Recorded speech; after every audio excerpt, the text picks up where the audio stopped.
Vamos torcer para o Brasil. Eu sou Brasil varonil na Copa do Mundo. Esse é o padrão, né, que o Nilson falou, mas a gente não sabe quem será o técnico, né? Então, a Copa acabou, o professor Tite vai embora e aí vai surgir um novo treinador, que a gente não sabe quem é que... Até recentemente, parece que as fichas estavam todas sobre o Cuca. Hoje, não acredito que as fichas estejam no mesmo lugar, né? As coisas mudou. Porque enquanto não está no palco, tem duas coisas que acontecem quando você não está no palco. Ou você fica esquecido, ou você fica longe de críticas. Brilha pela ausência. Você brilha pela ausência, aí na hora... vamos trazer o cara que faz 1 ano que ninguém critica. E todo mundo acha que ele talvez seja ele. Então, agora já não é mais assim, né? Nesses últimos 15 dias, o professor Cuca, pumba, tomou bastante pancadas aí, a coisa não está prosperando. Professor, ele voltou, é o terceiro jogo dele, né? Terceiro ou quarto jogo. Eu vejo assim, né? Como ex-atleta de seleção, ó, no melhor momento o Filipão teve a oportunidade, o Mano Menezes foi treinador da seleção, o Luxemburgo foi treinador da seleção, Carlos Alberto Parreira, Zagallo, quem foi mais aí brasileiros? Um pouquinho. O Cuca, pelo que ele fez no futebol brasileiro, Dunga. o Dunga foi. 2 vezes. Pelo que o Tite saindo, não precisaria 2 vezes, nem o que o Cuca vai fazer no Atlético Mineiro esses 3 meses. Eu daria a chance por tudo que ele fez pro futebol brasileiro. Campeão de Libertadores, campeão brasileiro, campeão de Copa do Brasil. Ele merece uma oportunidade na seleção. Deixa eu levantar um negócio aqui, Wanderlei. Você que cobriu seleção muitos anos também. Será que essa coisa dos técnicos brasileiros baterem no Abel do jeito que estão batendo? Ixi, esse é um belo tema. Estão batendo? Não tem a ver com algum burburinho na CBF que se for um técnico estrangeiro, o Abel seria o convocado? Porque naquela entrevista que foi feita com o Tite aqui pela Jovem Pan Esportes, para mim ficou claro que se ele precisasse indicar, o César Sampaio indicar alguém, eles indicariam o Abel. Então eu tô achando muito estranha essa coisa de bater em conjunto. Todo mundo bater em comando, Cuca, porque eles sabem. Eu acho que não é a seleção nisso, eu acho que é corporativismo. Não acho que não. Eu acho que ele tá chegando aqui, vamos fechar, eu acho que tem alguma coisa aí, alguma possibilidade. Eu acho que alguma possibilidade de se convocar um técnico estrangeiro para a seleção brasileira. Acho que tem essa boa possibilidade. Já pensaram nisso. E o nome do Abel seria o nome a ser convidado. Não sei se ele aceita. Não sei se ele aceita, mas a ser convidado. Isso mexe com os caras. Eu acho o seguinte... Wander, só passando para você, que o Vamp lembrou aqui, o próprio Eduardo Batista. Ontem eu perguntei para ele no Reis da Resenha, vem cá, Abel Ferreira é disparado o melhor treinador em atividade no Brasil? Ele diz que não, que é o Fernando Diniz. Isso. Não dá para falar isso hoje. Só a possibilidade de ser lembrado, o professor Abel Ferreira, incomoda, sim. O Nilson tem razão. Acho que incomoda, mas não é o fato do Abel Ferreira. Já no passado recente, a gente não precisa recuar muito tempo, sempre que se cita um nome de treinador estrangeiro, ele provoca uma rejeição na categoria. Lembre-se que até o Guardiola foi colocado sobre a mesa aqui, ou não? Chave. Chave tudo bem. Para vir para a coordenação. Mas eu estou dizendo até o Guardiola, que é o PhD. Né? O discurso da maioria foi o seguinte: se existe um caixa que pode bancar a vinda do Guardiola, é a CBF. Ela tem grana para pagar o que ele receberia, o que recebe lá fora, porque grana não falta para a CBF. E ainda assim, não, Guardiola não, aqui não dá certo. Aqui não vai, sempre cria esse negócio. É claro que para os técnicos da seleção brasileira, a meu ver, na cabeça da CBF, é aquele do momento. Se o Cuca chegasse agora no Atlético, o time disparasse, já fosse líder, claro que tem muito campeonato para rodar, mas se claramente o trabalho dele estivesse aflorando, um sucesso, eu acho que ele realmente, no nome brasileiro, poderia ser o cara mais destacado. Mas nem sempre foi assim, né? O seu Minelli não foi assim, o Muricy não foi assim. Isso, Nilson. Mas, nesse caso, a CBF está muito apertada. Ela está numa sinuca de bico. Ela não pode errar. porque virar um cacete para cima dela.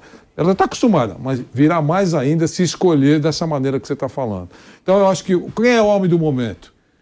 Saiu o Tite. O homem do momento é o Abel Ferreira.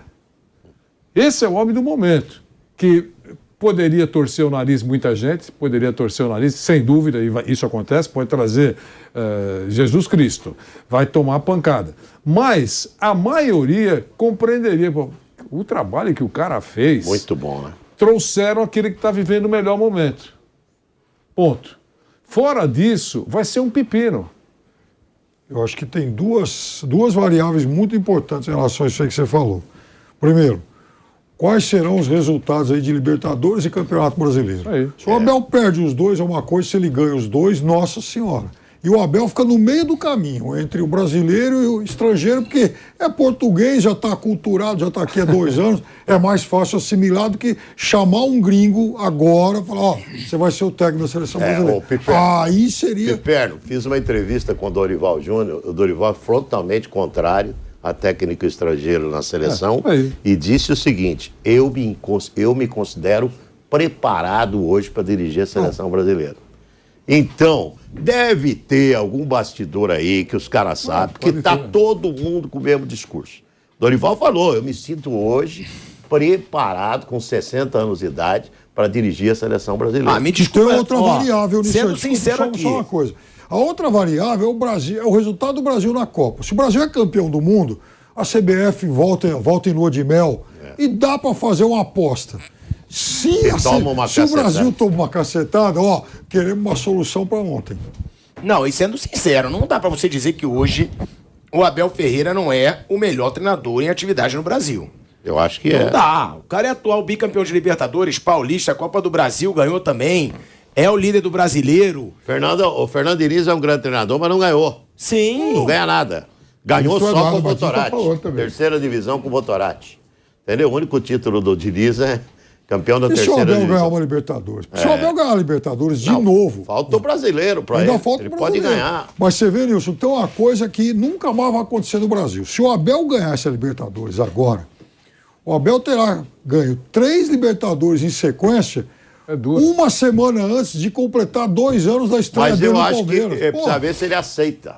Tem isso. Não, segundo ele, eu tenho 43 anos, estou muito novo ainda. Ponto. Essa foi a resposta dele. Mas essa é uma resposta passada. Na Copa ele já... Tudo pode mudar. Quando chegar no final do ano, ele já terá 44. Já não tenho mais 43.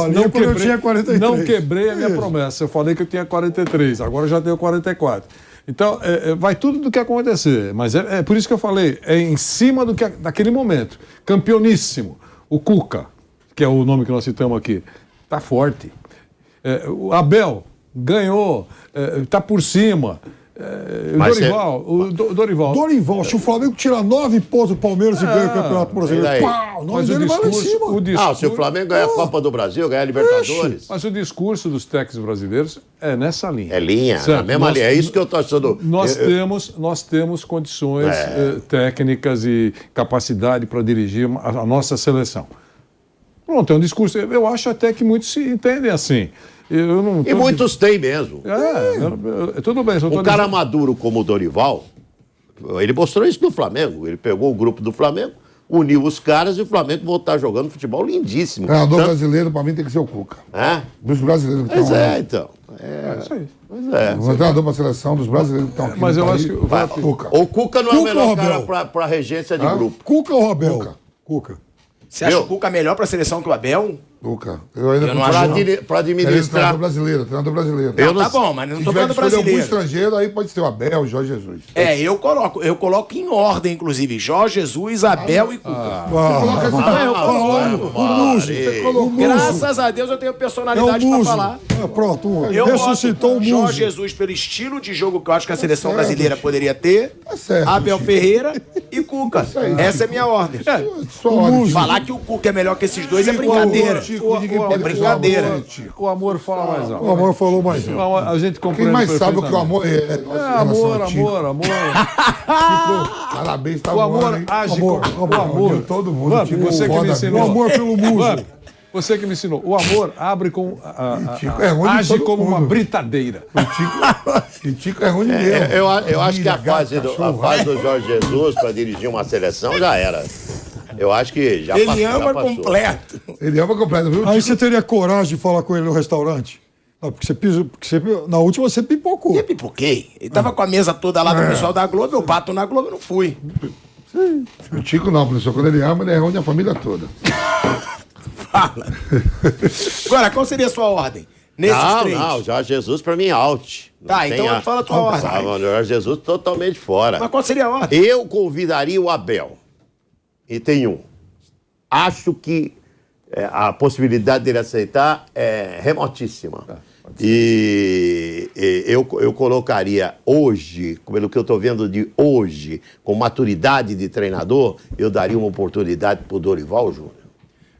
Ó, vou passar para o Vanderlei. É um grande gestor de pessoas. Só antes disso, técnico Wilson, de seleção. Um break. Break na Rádio Jovem Pan. Seguimos no YouTube. Pode completar. Não, eu acho que o técnico de seleção, além de conhecer a parte tática, que o Dorival conhece, ele tem que ser um grande gestor de pessoas. O Cuca é esquentadão. Bem esquentadão. Sabe, o Cuca não é esse negócio de gerir muito bem pessoas, não é com o Cuca, né? E para ser técnico de seleção, o cara tem que ser um gestor inteligente de pessoas. Eu acho que o Dorival é um nome dos que eu estou vendo aí, no futebol brasileiro, caso o Abel não aceite, né? Que eu acho que não aceitaria. O Dorival é um cara que mereceria uma oportunidade. Olha, gestão de pessoas, eu acho que o trabalho mais intenso é o trabalho do treinador de clube, que é o dia a dia. O dia a dia cria problemas, atrai e distancia. O dia a dia é um pipinaço para clube. Para a seleção, qualquer uma, né? Para a seleção, a distância ajuda. Um trabalho. O Tite trabalha como home office, tá certo? Só de quando em quando reúne a tropa lá e muito claramente já se sabe quando chega a seleção brasileira quem está numa boa fase e quem não está. Ou não é verdade? Convoca os caras e já sabe, essa meia dúzia aí não tem para ninguém. Até os inimigos escalam como titulares. Certo? E aí eles dão uma ajeitada lá. Então, acho que dirigir a seleção brasileira no que diz respeito à gestão, sempre dá um trabalho, claro, mas menor do que o cara que está no clube. Então, o cara que está no clube é complicado. É aquela brincadeira que a gente ouve tanto, né? O técnico do clube, ele é ótimo para os 11. Mas seleção você só tem cobra com veneno. Então, mas não tem é fácil. Mas tem aquelas com mais veneno. Tem esse lado também. Mas né? não, tem aquelas com mais veneno e aquelas com menos veneno. Se os caras quiserem correr errado, eles correm mesmo. Tudo bem, mas aí é uma outra conversa. Aí derruba quem quiser, a hora que quiser. Em clube, para os 11 titulares, o técnico é muito legal. Para os outros, ele é uma anta, só eles não se pronunciam quando a fase é boa. Agora, você acha que alguém vai reclamar do banco no Flamengo? Ou no Palmeiras? Alguém reclama? Mas quando o técnico é demitido, no dia seguinte, detona o técnico. Claro. É por isso que eu já falei aqui no programa várias vezes, com todo respeito, com as exceções de praxe, não conte com treinador. Não conte com solidariedade de elenco. Nunca. No dia seguinte, o novo técnico nem fez o primeiro treino. Você já lê as declarações. Ele faz um treino diferente mesmo. E aí é o que dá. A gente tá voltando aí pra Rádio Jovem Pan, vamos ficar na rádio e no YouTube. Estamos de volta à Rádio Jovem Pan, agora na rádio e no YouTube, até pra falar um pouco, né, Piperno, sobre a situação do Dudu no Palmeiras. Esse cara já é ídolo palmeirense e ele fica aí a pouquíssimos jogos de bater o recorde de maior número de vitórias de um jogador pelo Palmeiras na história do Brasileirão. O Dudu já passou o Ademir da Guia, tá? Com 110 vitórias. O Dudu se tornou o segundo maior jogador com mais vitórias pelo Palmeiras na história do Brasileirão. Agora, ele só tem aí à sua frente o Leão. Emerson Leão. O goleiro Emerson Leão, Pouca história. que tem, nesse momento, 112 vitórias. Ou seja, se o Dudu vencer mais 2 partidas pelo Palmeiras, ele iguala o Leão. Se vencer mais 3, o que vai acontecer, ou seja, até o fim desse brasileiro, quer dizer, daqui a pouco, o Dudu já vai ser o jogador do Palmeiras na história com mais vitórias no Brasileirão. Eu desconhecia esse dado. O Leão, o maior goleiro que eu vi jogar aqui no futebol brasileiro. E é um goleiro que, como jogador do Palmeiras, foi a 4 Copas do Mundo. Então o Leão tem uma história incrível no Palmeiras. Agora, o Dudu realmente ele é um símbolo dessa fase de retomada, de renovação do Palmeiras. Porque ele chega em 2015, veja, 2014, você sabe que eu tenho até um ingresso, daquele Palmeiras Atlético Paranaense, último jogo do Brasileiro de 2014, aquele dia que o Santos salvou o Palmeiras de cair.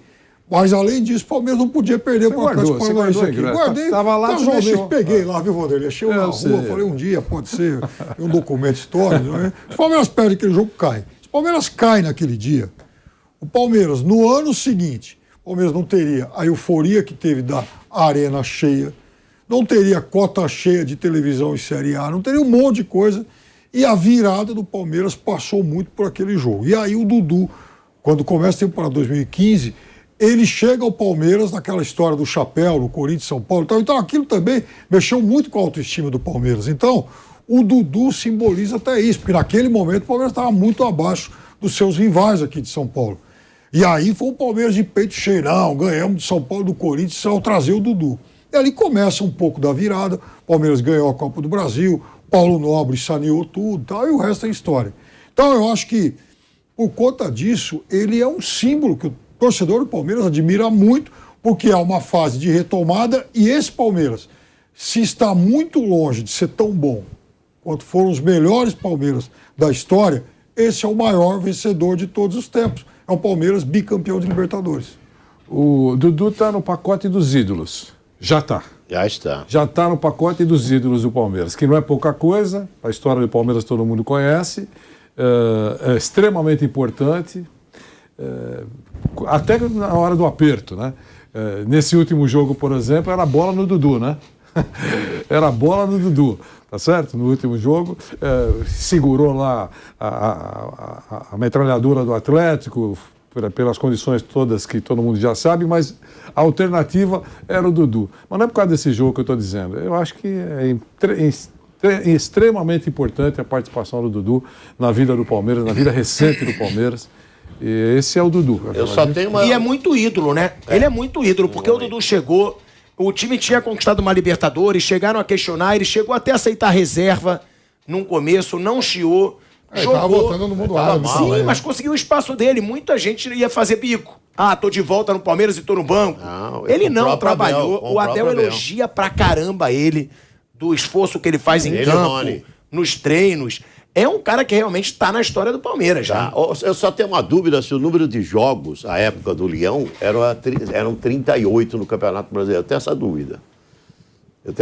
Você tinha 30... Variava, né, Deus? Porque cada ano era um regulamento também. Então, esse tipo de comparação é que nem gol do Neymar comparando com o Pelé em seleção. Não dá, porque é muito menor o número de jogos. É verdade. Era muito menor o número de jogos que na época do Pelé. Então, só tem essa dúvida, mas de todo jeito... O Campeonato Brasileiro é certamente mais curto e o Campeonato Paulista mais comprido. Isso, exatamente. Então, eu só tinha essa dúvida. Mas de toda forma, o cara tá abaixo do Ademir e do Leão. Porra, tem vitórias conquistadas em Campeonato Brasileiro. Não tem como ter nascido numa geração diferente. Ele está. O Dudu caberia, por exemplo, na segunda academia como titular absoluto da segunda academia. Leão, Eurico, Luiz Pereira, Alfredo e Zeca, Dudu, volante e Ademir, Edu, Leivinha, César Inês, saca o Edu e põe o Dudu de agora. Pô, ele era muito mais jogador que o Edu. O Edu Bala era muito mais jogador que o Edu Bala, o Dudu. Sim. Então ele caberia, por exemplo, como titular da segunda academia do Palmeiras. Então esse cara aí, ele merece, como o Gustavo Gomes também, caberia no lugar do Alfredo. Já pensou uma dupla Luiz Pereira e Alfredo? Luiz Pereira e Gustavo Gomes, né? É uma dupla histórica do Palmeiras. Eu acho que o Gustavo Gomes, para mim, dos zagueiros que eu vi jogar no Palmeiras, é o melhor que tem. Muito só fica abaixo do Luizão. Concordo fica abaixo do Luiz Pereira, já pensou? Então, na segunda academia, muitos jogadores que estão agora caberiam nessa segunda academia do Palmeiras. Sabe? Jogadores de grande qualidade. Só o Everton que não dá com o Leão. Aí desculpe, viu, Everton? Aí vira o Bernardino do Leão.